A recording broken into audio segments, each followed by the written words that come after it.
काय भावानं पहिला व्हिडिओ बनवला 7 मिनिटाचा. 7 मिनिटं बोललो त्याच्यामध्ये एकदम मोटिवेशनल फुल व्हायला गेला. कारण का ते मोबाईलचं कसं आहे जरा मी असं क्रॉसमध्ये पकडला ना तो एकदम असं स्ट्रेटमध्ये येतो. मग ते यूट्यूबला अपलोड नाही होणार तो व्हिडिओ. काय सांगू तुम्हाला 7 मिनिटं बोललो तर जाऊ द्या.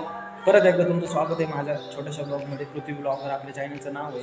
तुम्ही जा आणि सबस्क्राईब करून ठेवा. तर भावांना तुम्हाला म्हणजे सांगायचा उद्देश एवढाच आहे की मी पण शून्यातून स्टार्ट केलेलं आहे. एक माझं पण चॅनल आता तुम्ही जाऊन बघू शकता. एक पण सबस्क्रायबर मी एकदम शून्यातून स्टार्ट केलेलं आहे. व्ह्यू झाले असतील, व्ह्यूचा काही विषय नाही, ते थोडेफार येतच राहतात. पण सबस्क्राईब एक पण नाही म्हणजे कसं शून्यातून आपण आपली गुरु आहे शून्यातून. तर कोणते बी सक्सेस कोणतं पण हे शून्यातूनच भेटत असतं. 100% सक्सेस असतो बरोबर. 100% हे सक्सेस असतं. कोणतं पण क्षेत्र असतं ते 100%च असतं.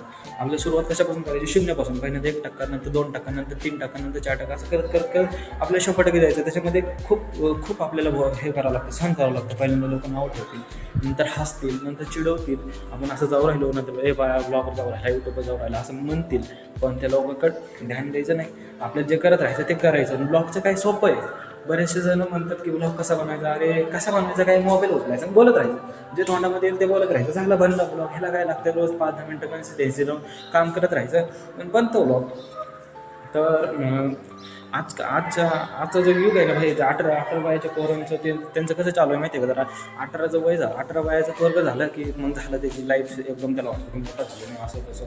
मग झाला तो माजबीज करायला चालू झाला. मग कपडे घाल, हे कर.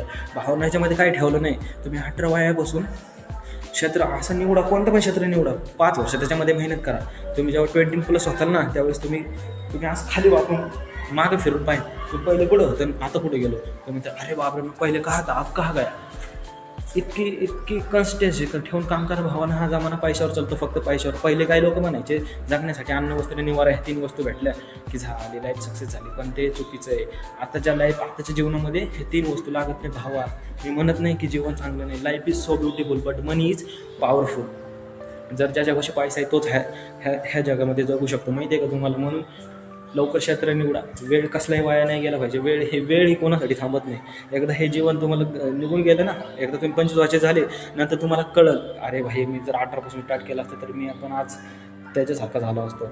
म्हणून 18पासून स्टार्ट करा. कोणतं पण क्षेत्र निवडा पण लवकर स्टार्ट करा भावना. एवढंच तुम्हाला सांगण्याचा उद्देश आहे.